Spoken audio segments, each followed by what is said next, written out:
Okay, it's the last week for the Farah Palmer Cup 2025, and this is a quick look at it. Tasman didn't do well. Just because the men's team does well doesn't mean the women's will, or vice versa. And this is perfect proof, unfortunately. I was hoping that they were going to do better because I do like Tasman's men's team, and sometimes when the women's team or men's team is strong, the other one will be strong too, because the whole organization is. That's not always the case, and unfortunately, this time, that's facts. So Wilmington did a little bit better. They had 3 wins. I'll definitely take that over the one. Taranaki, yeah, people would probably rather have me not talk about them, especially if you're a fan of Taranaki. I think that they have some promise. I think next season can't help but be better. You know what I mean? There's almost no way. Northland, 4 wins this season, pretty good. You know what I'm saying? Auckland has some wins, okay? Surprisingly. But yeah, they also get absolutely murdered. And that is a huge, huge, huge problem. I mean, 104 to 30, 81 to 5, and that's just two of the scores against them. It's not good. Waikato, 4 games, not bad. Not the best, but pretty stinking strong when they want to be. Counties, again, not strong. And then, why do I always forget when I write down Val what it actually means? Give me a second, because I never call them the Volcanics. But that's a stinking name, right? But yeah, I'll just go with the Volcanics. Screw that. Alright, Canterbury, 4 wins. Manawatu, 4 wins. North Harbor with 2. So, out of the 12 teams on here, I think that there may have been 14, but I may have 12 wrote down. Basically, if you didn't get a win, I may have missed you in the press pass because I was just running out and picked up one. Teams that won. And that might seem like a dick move, but I'm actually trying to put together, for the end of the season, so I can't be nice to everybody because, well, not every team played really, really well.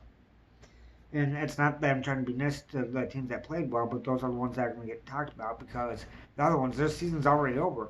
There's not a lot to cover. It's just, are they going to be able to put their team together in a way that can win? So, BOP, they had plenty of women's. They sucked. They beat Hawke's Bay, and that is not a feather in your hat. I'm sorry. It's just not. Every other team they lost to. They're done. They need to be better for next season. That's it. That's all there is to it. Hawke's Bay has no wins, so they really need to look for, next season and probably change some players out, maybe even change a coach out. And that's not me trying to be a dick. That's just me being honest. And I know that with some of the women's teams, there were big changes throughout the season with players and stuff like that. And ones that made such a difference that they played one game and may have got signed. And that is great. I'm glad that these young women are getting the chance, are getting on the teams, all that, being able to play for their province. It's amazing. Here's the problem I have, though. Only problem I have with it is you either have a team that's aging out, meaning getting too old, everything else that happens, okay. Or the people that you got in the first place weren't that good.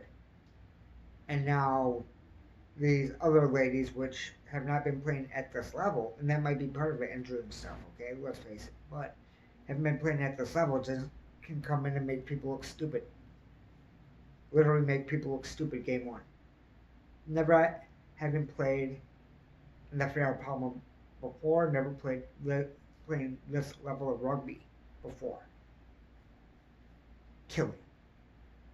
So this is how it is with, any organization that deals with sports, NHL, NFL, whatever.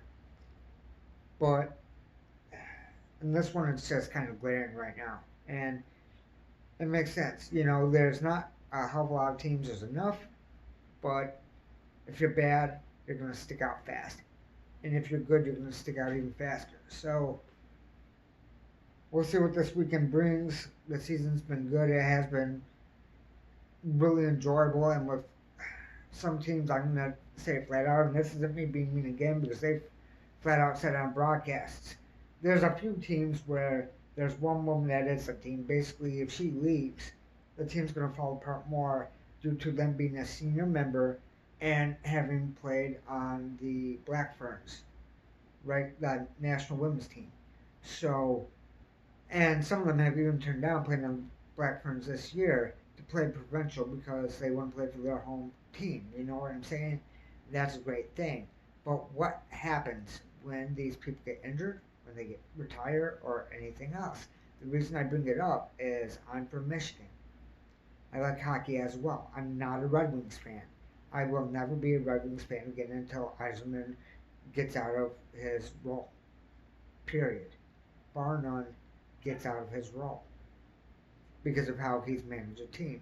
Now I know that some people are like that with rugby as well. With this, it's a player. That if a player leaves, you have all of that experience gone. All that knowledge gone. And all that training ability that she has from going through all of it, learning it, and getting better herself to play at a top level.